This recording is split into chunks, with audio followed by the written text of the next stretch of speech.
Last week vlog edit ಮಾಡಕ್ time ಸಿಕ್ಕಿರ್ಲಿಲ್ಲ, ಅದಕ್ಕೆ ನಿಧಾನಕ್ಕೆ ಹಾಕ್ತಿದ್ದೀನಿ. ನಾನು ನನ್ನ ಸಿಸ್ಟರ್ ಇನ್ ಲಾ ಜಾನ್ ಕುಕ್ಕಿ ಎಲ್ಲರೂ ಊರಿಗೆ ಕಡೆ ಹೊರಡ್ಬೇಕಾದ್ರೆ ರೈನ್ಬೋ ಇತ್ತು, ನೋಡ್ಕೊಂಡು ಹೊರಡೋಷ್ಟೊತ್ತಿಗೆ ಈವ್ನಿಂಗ್ ಹೋಗ್ಬಿಟ್ಟಿತ್ತು.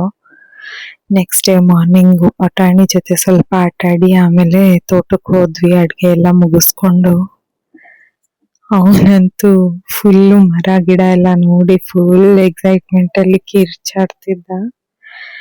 ತೋಟಕ್ಕೆ ಹೋದ್ರೆ ಒಂಥರ ಮೈಂಡ್ ಪೀಸ್ಫುಲ್ ಆಗಿರುತ್ತೆ. ಜಾನ್ಗಂತೂ ತೋಟಕ್ಕೆ ಹೋದ್ರೆ ತುಂಬಾ ಖುಷಿ.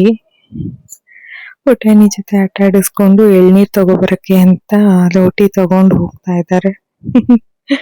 ಅವತ್ತೊಂಥರ ಎಕ್ಸೈಟ್ಮೆಂಟ್. ಕುಕ್ಕಿನೂ ತೋಟಕ್ಕೆ ಫಸ್ಟ್ ಟೈಮ್ ಬಂದಿದ್ದು. ಅವಳಿಗಂತೂ ಎಲ್ಲ ಕಡೆ ಓಡಾಡಿ ಜಾಗ ಎಲ್ಲ ಎಕ್ಸ್ಪ್ಲೋರ್ ಮಾಡ್ಬೇಕು ಅಂದ್ಬಿಟ್ಟು ಖುಷಿ. ಸ್ವಲ್ಪ ತೋಟದಲ್ಲಿ ಹಂಗೆ ಟೈಮ್ ಸ್ಪೆಂಡ್ ಮಾಡ್ತಾ ಇದ್ವಿ. ಜೀವನ ಫುಲ್ ಸುಸ್ತಾಗ್ಬಿಟ್ಟು ಅಲ್ಲೇ ನಿದ್ದೆ ಮಾಡ್ಬಿಟ್ಟ.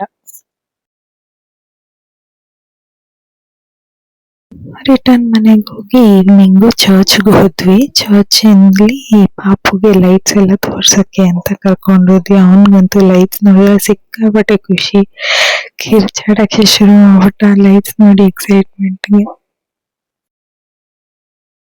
ಅದಾದ್ಮೇಲೆ ನನಗೆ 2 days ಫುಲ್ ಹುಷಾರಿರ್ಲಿಲ್ಲ, ಅದಕ್ಕೆ ವ್ಲಾಗ್ಸ್ ರೆಕಾರ್ಡ್ ಮಾಡಕ್ ಆಗಿಲ್ಲ. ಆಮೇಲೆ ನೆಕ್ಸ್ಟ್ ಹೊರಟ್ ಬರ್ಬೇಕಾದ್ರೆ ಜಾನ್ ಅವ್ರ ಅಕ್ಕನ ಅವ್ರ ಮನೆಗ್ ಡ್ರಾಪ್ ಮಾಡಕ್ಕೆ ಅಂತ ಹೋದ್ವಿ. ನನಗೆ ವರ್ಕ್ ಫ್ರಮ್ ಹೋಮ್ ಸಿಕ್ತು, ಲೀವ್ ಸಿಕ್ಕಿಲ್ಲ, ಅದಕ್ಕೆ ನಾವು ಅಲ್ಲೇ ಶುರು ಹಚ್ಕೊಂಡ್ವಿ.